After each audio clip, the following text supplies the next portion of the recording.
There's nothing quite like buying something with your own money.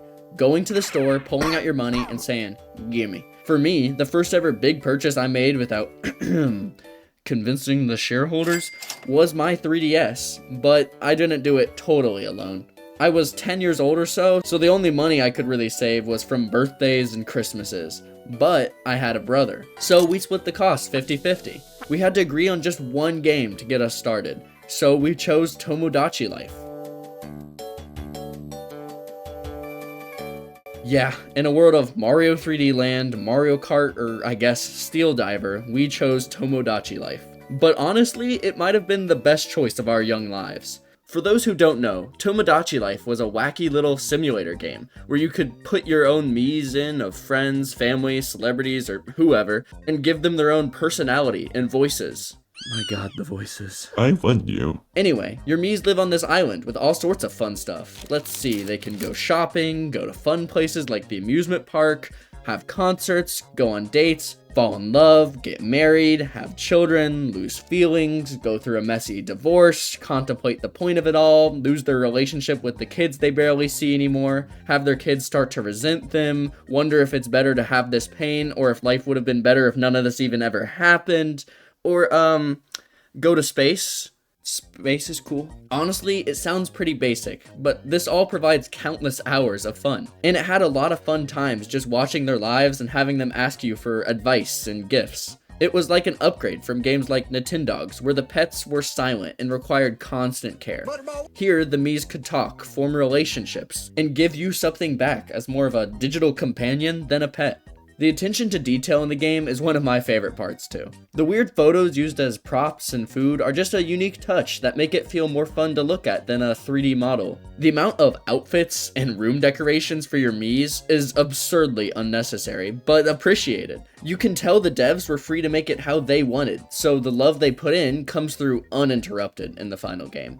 Not to mention, the music adjusts perfectly for each place and situation. It feels like the last game in the Wii era because of this. That era where Nintendo cared enough to make a charming song for every single thing you did. Loading, song. Looking at the weather, song. Voting on a silly poll, song. Waiting in an online lobby, song. Going to the bathroom in the middle of the night, song. What the fuck? Maybe it's just that Nintendo is now stuck on its minimalist appearance with the Switch with no music and no real personality, but I look back on this time much more fondly now. Yeah, it made no sense to compose this many original songs for every game and system menu, but they did it. And Tomodachi Life was one of the last games in that late Wii/DS era that still had that distinct attention to every detail, even though it was technically part of the next generation. Regardless of the attention to detail, Tomodachi Life is nothing new on the surface. It's part of the popular god game genre. You know, games like Spore, City Skylines, The Sims, the Civilization series, and a million others. It's a genre usually defined by this omnipotent vantage point for the player, where they have all the power to interfere and choose what they want for their people or society to do. Pretty straightforward concept, and some pretty fun games. Tomodachi Life is most comparable to The Sims in this genre. It's because you have a more direct focus on just a few characters, but you are still omnipotent. There is one major difference though. In The Sims, you go unnoticed. You can change their whole surroundings, throw them into conversations, and even drown them in a pool, but they'll never talk to you. In Tomodachi Life, your role is part friend and part bystander. You have an omnipotent view, but you cannot totally control them. You can gift them outfits and interiors that they will put on, but you cannot kill them or make them have a relationship. You can only really watch and encourage.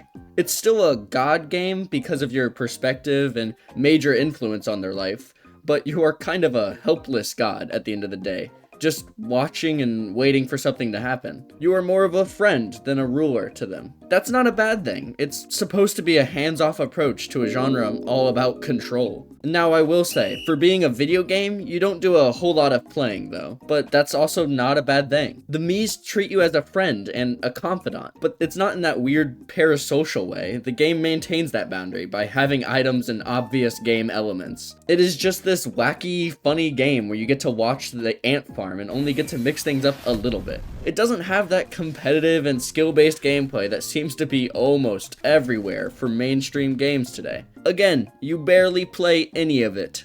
It's not really like any other God games, and it's not really like any other social simulation games. You're only half a character and half an observer. Well, this stinks. Which is pretty true to how things can feel in real life, too. Sometimes life just sorta can be passing by you. It's like a big boulder rolling down a hill. You can push it or try to steer it a little, and you might change its path some, but it will keep going down that hill, whether you interact with it or not. There's a common perspective shift with young adults when they first move out of the bubble of their parents' house. It's called Sonder, when you realize everybody has just as complicated and interesting of a life as you do, if not more complicated and interesting. It's like a reminder of how small you are in the full scale of things. Now, to be clear, Tomodachi Life is not really a Sonder. It's more like Sonder Light. You do not control every facet of the Mii's lives, and in fact, every time you check in, something new is up. They're mad or they're thinking about something, and you kind of come into the middle of it. There are developments in their own little stories, but you just get bits and pieces. It's a really unique element of this game, because the player doesn't feel like the main character.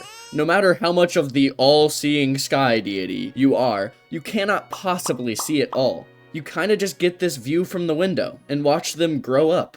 This was my first game on the 3DS. A console and a single-player game I shared about as well as you can imagine with an older brother. One day though, we left the island for the last time. There was no big moment, no grand farewell, just the natural drift that came with time. The game could have gone on forever, but life was moving on. Soon, he went to high school and I moved on to newer things. Then he left for college, and soon enough, so did I. And now, here we are today, living in different cities, hours apart, only really catching up during the holidays. Recently, I had an unexpected situation pop up, where I ended up having to stay with my brother for a couple of days. We dug out our old game consoles from storage, and there it was, Tomodachi Life, sitting quietly among everything else. We spent hours just playing through whatever games we could get running that night. Just a reminder of how we used to bond, and a realization that, once you get older, you don't get as many opportunities to relive those moments. Nowadays, I only see him a few times a year, where we used to spend every day together. I've gone from being fully immersed in his life to catching only brief glimpses of it. And the same goes for me to him. Our lives are filling up, and we've become slowly removed from each other's chaos. Tomodachi Life is important to me, because looking back, it wasn't just a game, it was a lesson in relationships, one I didn't realize at the time. Life moves on, people change, and sometimes you're left with memories instead of moments. Memories that remind you of the connections that shaped you, even when the distance between you and the people you love seems to grow. And as we get older, these opportunities become rarer, and it's a reminder to cherish them while we still can, because these moments may be small, but they're the ones that stay with you the longest.